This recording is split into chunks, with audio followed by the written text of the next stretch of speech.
여러분 오늘도 잘 견디고 계십니까? 김명준의 뉴스파이터입니다. 김명준 앵커의 휴가로 오늘 딱 하루 진행을 맡은 민지숙입니다. 며느리가 시어머니에게 하는 3대 거짓말이 있습니다. 3위는요. 어머니가 하는 음식이 제일 맛있어요. 2위는 용돈 적게 드려 정말 죄송해요입니다. 대망의 1위는요.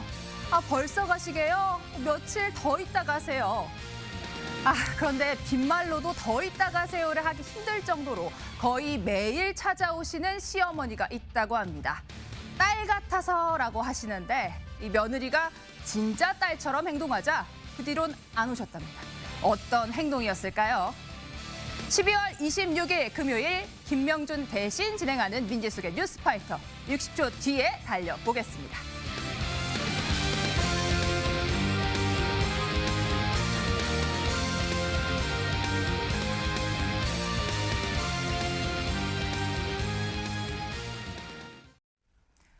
김명준의 뉴스파이터 오늘 함께해 주실 분들 먼저 소개해드리겠습니다.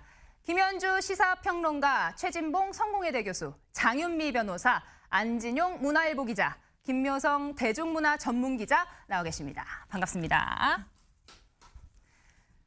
네, 오늘 전 세계도 바삐 돌아가고 있는데요. 첫 번째 여행지 한번 가보겠습니다. 안진용 기자님. 네, 우리나라에서 먼저 시작을 해보겠습니다. 어제 성탄절이었죠. 성탄절 되면은 사실 모든 아이들이 선물을 기대하잖아요. 네. 근데 단순히 선물을 넘어서 이제는 산타를 직접 만나게 해주는 일을 위해서 또 부모님들이 많은 힘을 쏟고 있다고 하는데 자, 무슨 이야기인지 이건 영상으로 보시면 이해가 되실 겁니다. 네. 산타가 집 창문으로 들어옵니다. 그러더니 뭐라는 걸까요? 방 안에 살포시 그것도 아주 큼직한 선물을 내려두고 있습니다. 자, 뒤에서 얌전히 기다리는 루돌프의 모습도 볼 수 있습니다. 아이고. 임무를 마친 산타는 카메라를 향해 손도 흔들고요. 이뿐만이 아닙니다. 자, 지금 보시는 것처럼 침대에 곤히 잠든 아이의 머리를 만지고 쓰다듬기도 있네요. 하고요. 아이가 직접 쓴 편지를 손에 들고 감사 인사를 전하는 산타의 모습도 보입니다.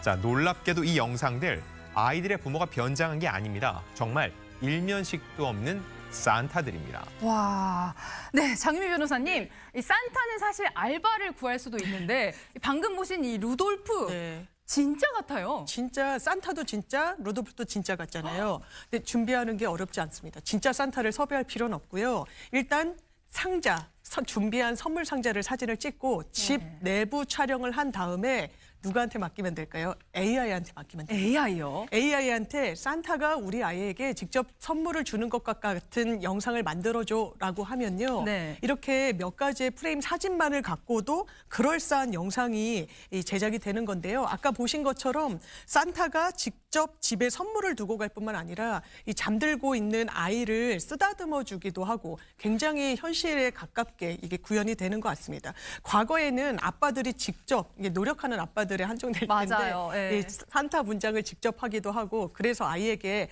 산타라고 하면서 이제 아빠가 아니라고 하면서 선물을 주는 게 예전 방식이라면 이제는 기술이 이렇게 아이들의 동심을 지켜주는 데까지 발전한 것 같습니다. 이제는 어느 집이 더 리얼하게 AI를 만드느냐 이런 싸움이 될 것 같은데요.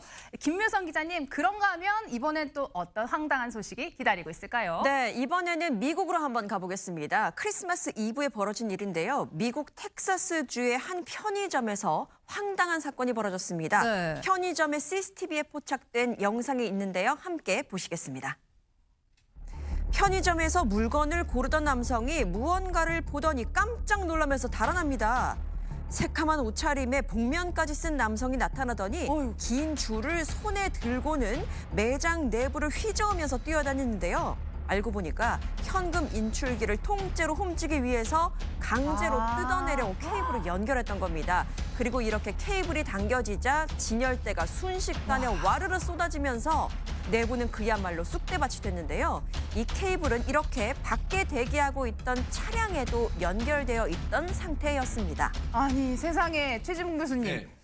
이걸 대담하다고 해야 될까요? 아예 통째로 가져가려고 한 거네요. 그러니까요. 빠른 시간 안에 어쨌든 훔치고 싶었던 것 같아요. 그리고 본인들 입장에서는 이제 안에 있는 현금 인출기 안에서 돈을 꺼낼 수는 없으니까 저걸 가지고 와서 어느 곳에선가 부셔가지고 돈을 끄집어내고 싶었던 세상에. 건데 예. 그래서 타고 온 차량에다가 케이블을 연결하고 그 케이블을 들고 와서 들어올 때도 유리창 깨고 들어왔어요. 정부로 들어온 그래요? 것도 아니고. 예. 그리고 현금 일출기에 연결을 해서 잡아당겼는데 문제는 뭐냐면 가다가 저 케이블이 끊어집니다.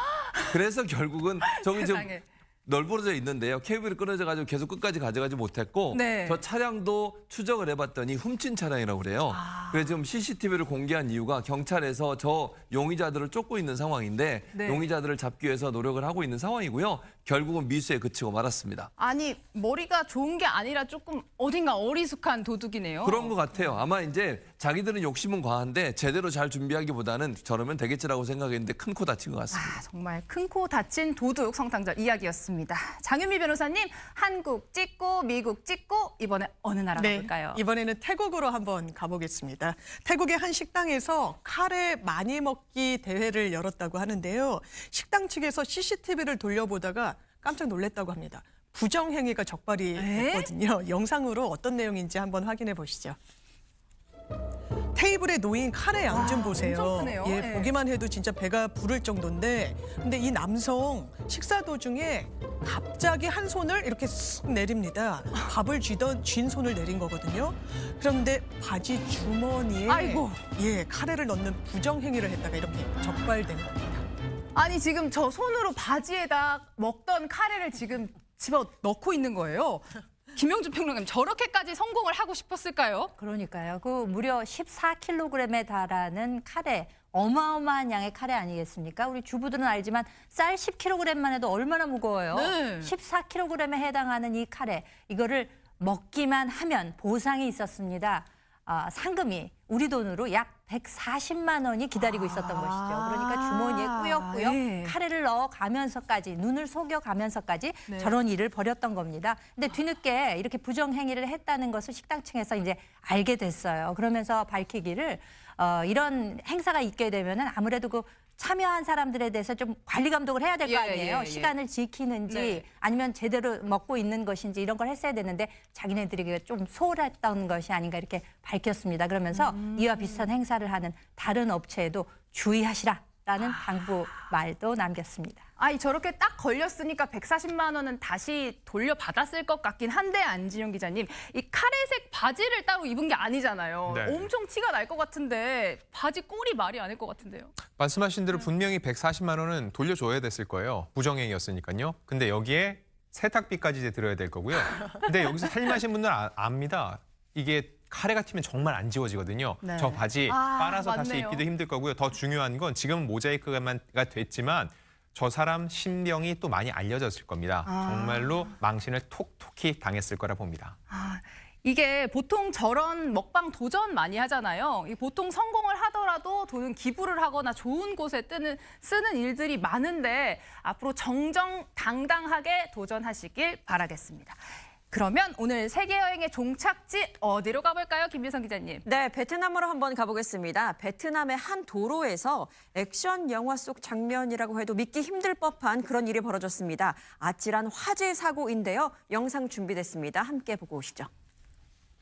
시뻘건 불길에 휩싸인 채 도로를 달리는 트럭 한 대가 보입니다. 저렇게 불이 많이 나는데 계속 달려도 되나 싶은데요. 걷잡을 수 없이 커진 불길에 트럭 운전자는 비상등을 켠 채 직접 인근 소방서로 향했다고 합니다. 직접 불이 난 걸 알고 계속 운전을 해서 간 거잖아요.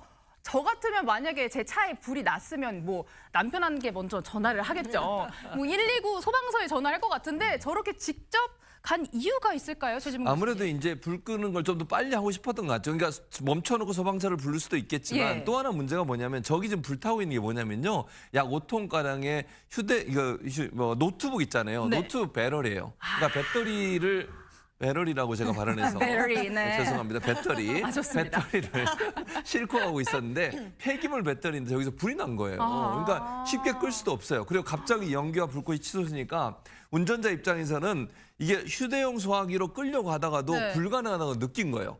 잘 아시는 것처럼 배터리 같은 게 한번 불이 나면 쉽게 예. 꺼지지 않거든요. 그리고 특수한 어떤 용액들을 뿌려야 되는 경우도 맞습니다. 있어요. 그러다 보니까 이대로 놔두면 안 되겠다는 생각이 들어 소방서로 가야 되겠다는 생각을 한 거예요. 그래서 이동하면서 소방서에 도착해서 트럭이 소방차 2대가 즉각적으로 대응을 하도록 전화해놓고 가서 네. 불을 끄게 된 거죠. 그러니까 저는 기지를 발휘했다고 생각하는데 5분 네. 만에 불이 완전히 꺼졌어요. 만약에 저기 그냥 거리에 놔뒀다가 소방 출동하고 그러면 시간이 더 걸릴 수도 있었는데 네. 그럴 수 있는 시간을 줄였다고 생각하고 네. 도심 중간에 있었기 때문에 대형 화재로 번질 수 있는 위험성도 있었잖아요. 네. 그런 부분도 운전자의 신속한 판단으로 줄일 수 있어서 칭찬을 받고 있는 상황입니다. 아, 그러네요. 저렇게 달리다가 만약에 전기차 배터리 화재 났을 때는 진짜 끄기 어렵잖아요. 네. 몇 시간씩 불이 났으면 더 큰 사고로 이어질 수 있었을 텐데 운전자의 기지 아주 칭찬합니다. 그럼 뉴스파이터 본격적으로 다음 아이템 들어가 보겠습니다. 오늘 저희가 준비한 이야기는 여기까지입니다. 김명준의 뉴스파이터 함께해 주신 여러분 감사합니다.